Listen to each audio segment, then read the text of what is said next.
Chers amis internautes, bienvenue au dernier rendez-vous de l'information de cette semaine. Démarrons avec le Béninois libéré qui affiche en manchette. Réception de 34 700 tonnes de NPK coton et vivrier au port de Cotonou. L'assurance d'une campagne à bonne date 2019-2020 promet l'apothéose de la filière coton. Positionnement dans le Koufo, ça vire au cannibalisme chez les progressistes. Amoussou mange du omeki cru. Ce n'est pas moi qui le dis, c'est le Béninois libéré. Le quotidien Le Meilleur, quant à lui, parle du paiement des rappels de la révalorisation du point indiciaire. Talon et Wadaï tiennent parole. 23 000 retraités satisfaits. Allons à la Cour constitutionnelle avec le même quotidien qui nous informe qu'un alinéa de l'article 12 de la loi sur la criette a été débouté. Faible performance à la tête de leur département ministériel, ces collaborateurs de Talon qui doivent être interdits de toute activité liée aux législatives. Voilà ce que titre Dynamisme Info. Recours en annulation contre la date des élections, un projet qui n'a visiblement pas de chance de prospérer avec la Cour Djogbenou,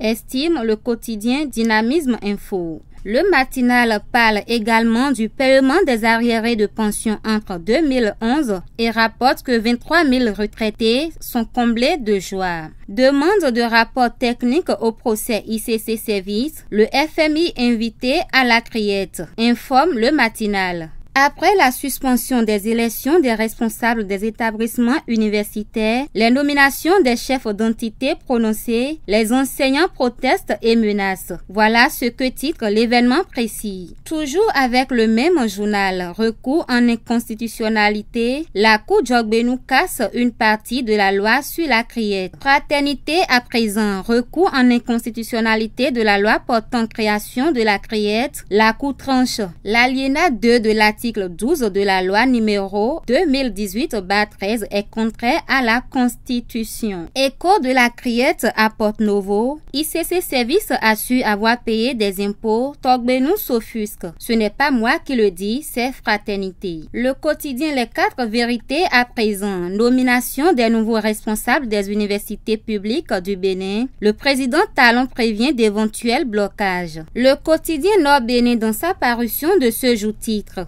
mise en service d'une centrale de 12 MW à Parakou par le ministre Dona Jean-Claude Oussou. Un ouf de soulagement pour la population. Le quotidien Nord Bénin s'intéresse également à la nomination des dirigeants des entités universités publiques et se demande recul démocratique ou stratégie politique. Interdiction du travail à la femme musulmane, une exigence religieuse ou une mauvaise interprétation du Coran, s'interroge Dabaro. Baccalauréat 2019, la phase de dépôt des dossiers clôturée avec succès, informe le même journal. Le potentiel à présent, amélioration de la couverture en eau et électricité, des accords de prêt conclus, la signature du Bénin crédibilisée. On parle également procès ICC Service avec le même journal. Procès ICC Service à la criette, échange houleux entre partie civile et défense hier. Ainsi prend fin la une des journaux de ce jour. Agréable journée et par anticipation, bon week-end à toutes et à tous.